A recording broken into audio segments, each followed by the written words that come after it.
Good morning mga babies! So it's day 17 of vlogging and today as usual nandito na tayo sa airport and guess what? Yes, late na naman tayo kasi anong oras ba kami dumating? 7:20 na? Actually wala talaga akong balak gumising ng maaga kanina kasi plan ko talaga magpalit.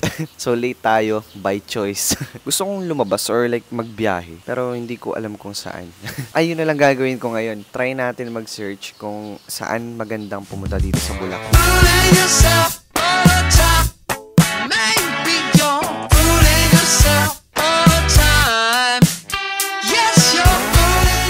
So, mayroon tayong bagong trabaho, Waterboy. Akala namin pag dinala namin yan, mas mapapadali yung trabaho namin. Pero mas nahirapan kami. Siguro kung hindi namin dala yun, mga 10 minutes nandito na kami. Pero since pinahirapan namin sarili namin, mga 15 to 18 minutes kami before kami nakabalik dito.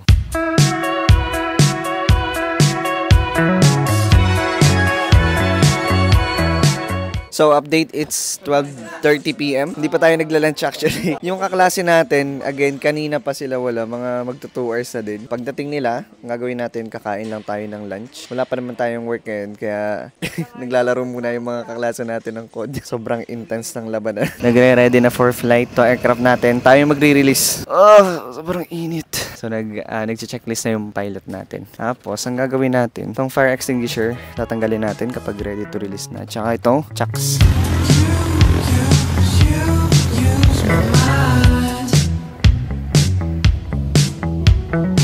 Okay, update mga babies. Kakain tayo lunch, rice, nanghingi lang tayo. So mga klase natin to, hindi daw sila kakain ng tanghalian, kaya nakawin na natin to. Tapos, chicken fillet, katsu sauce. Kain tayo, kain. Hello mga babies! Dito tayo ngayon sa Duyan. Yes, sa wakas, nakahiga rin tayo dito. Uy!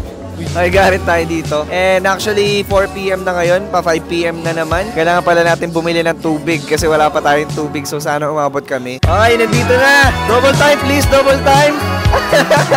Chill muna tayo dito. Ayan, pinapark na yung aircraft. Nagpapakahirap na naman. Ito palagi yung challenge namin. Pagpatapos na yung araw. Grabe yung uli na ng mukha natin. Ayun na! Ayun na! Bilis! Double time! Oh!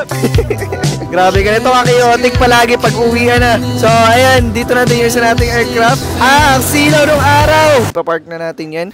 And let's bounce na. Woohoo!